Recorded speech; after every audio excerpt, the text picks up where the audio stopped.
बोलो लक्ष्मी नारायण भगवान की जय। चैत्र मास कृष्ण पक्ष की एकादशी का व्रत कथा श्रवण करना है। हाथ में जौ और पुष्प लेकर के युधिष्ठिर बोले, हे कृष्ण, चैत्र कृष्ण पक्ष की एकादशी का क्या नाम है, उसकी क्या विधि है और क्या फल है। श्री कृष्ण बोले, हे राजेंद्र, मैं पाप चक्रवर्ती मानधाता ने यही प्रश्न लोमस ऋषि ने किया था। मानधाता बोले, हे भगवान, मैं लोगों के हितों के लिए सुनना चाहता हूँ।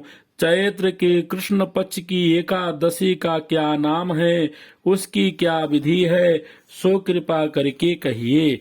लोमस ऋषि बोले, चैत्र कृष्ण पक्ष की पाप मोचनी एकादशी है। वह पिशाच योनियों को दूर करने वाली, कामना और सिद्धि को देने वाली, पापों को दूर करने वाली, शुभ फल और धर्म को देने वाली है। इस विचित्र कथा को सुनिए। प्राचीन समय में बसंत ऋतु में कुबेर का चैत्रथ नाम का वन फूलों से शोभित था।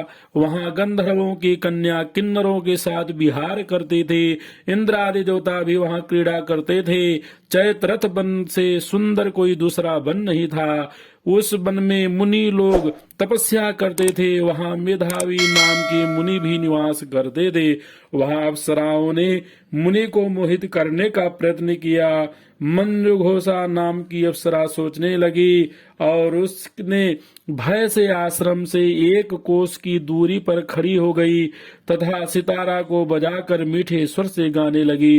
पुष्प चंदन से युक्त गाती हुई उस अप्सरा को देखकर कामदेव ने भी शिव जी के भक्त उन मुनीश्वर को जीतने की इच्छा की। शिव जी के वर को स्मरण करके उसके शरीर में प्रविष्ट हो गया। अप्सरा की मकुटियों को धनुष बनाकर, कटाक्ष का प्रत्यंचा बनाई, पलक समेत नेत्रों को बाण बनाकर, स्तनों को पर्णकुटी बनाकर विजय के लिए आ गया। मंजुघोषा कामदेव की सेना की तरह श्री मेधावी ऋषि को देखकर वह भी कामदेव से पीड़ित हो गई। यौन से सुंदर शरीर वाले श्वेत यज्ञोपवीत धारण किए हुए मेधावी ऋषि भी दूसरे कामदेव की तरह शोभित हो रहे थे।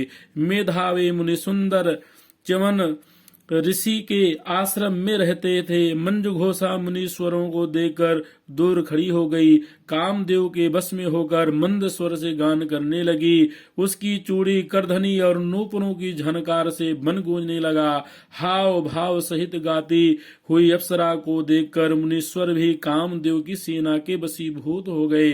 मंजुघोषा आकर मुनि को कामदेव के वशीभूत देखकर हाव भाव कटाक्ष से मोहित करने लगी। वीणा को नीचे रखकर मुनीश्वर का ऐसे आलिंगन करने लगी जैसे वायु से कांपी हुई बेल पेड़ से लिपट जाती है। उसके सुंदर शरीर को देखकर वह मुनीश्वर भी उसके साथ मन में रमण करने लगे। मेधावी मुनि शिव तत्व को भूलकर कामदेव के वशीभूत हो गए। रमण करने से कामी मुनि को दिशा और दिन रात का ध्यान नहीं रहा। मुनीश्वर को भोग विलास में बहुत समय व्यतीत हो गया। आचार का लोप हो गया। तब मंजुघोषा ने स्वर्ग लोक जाने का विचार किया। चलते समय वह स्मरण करते हुए मुनि से बोली कि मुझे अपने घर जाने के लिए आज्ञा दीजिए। मेधावी बोले, हे सुंदर मुख वाली, तू आज संध्या को आई है, प्रातः तक मेरे पास निवास कर। मुनि के इस वचन को सुनकर वह डर गई।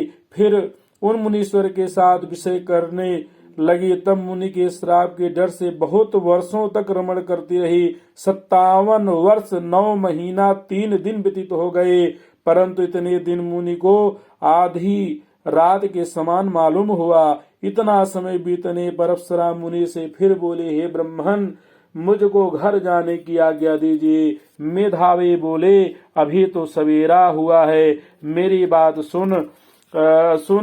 जब तक मैं संध्या करूं तब तक तू यहाँ ठहर। मुनि के इस वचन को सुनकर वह डर गई।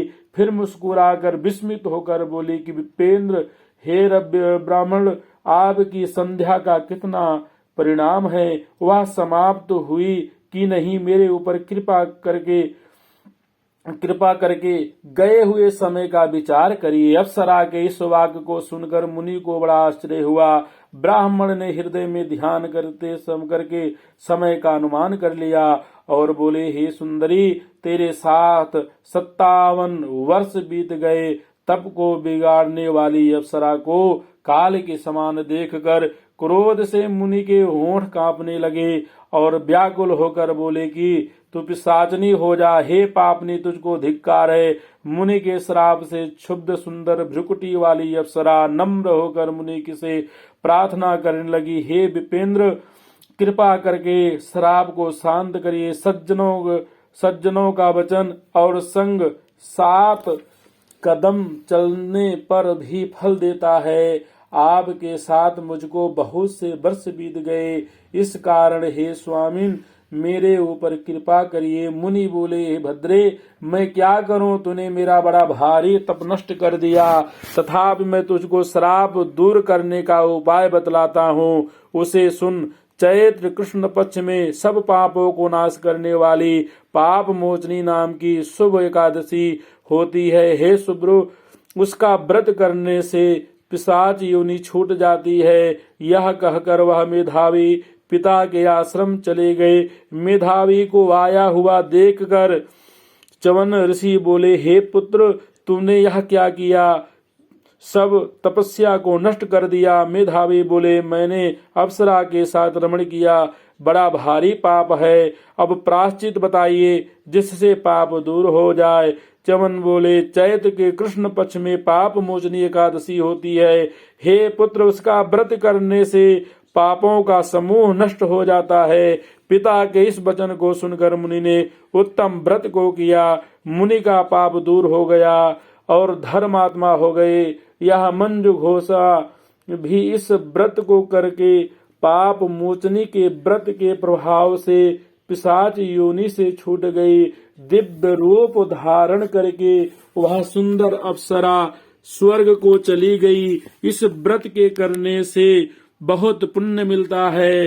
बोलो लक्ष्मी नारायण भगवान की जय।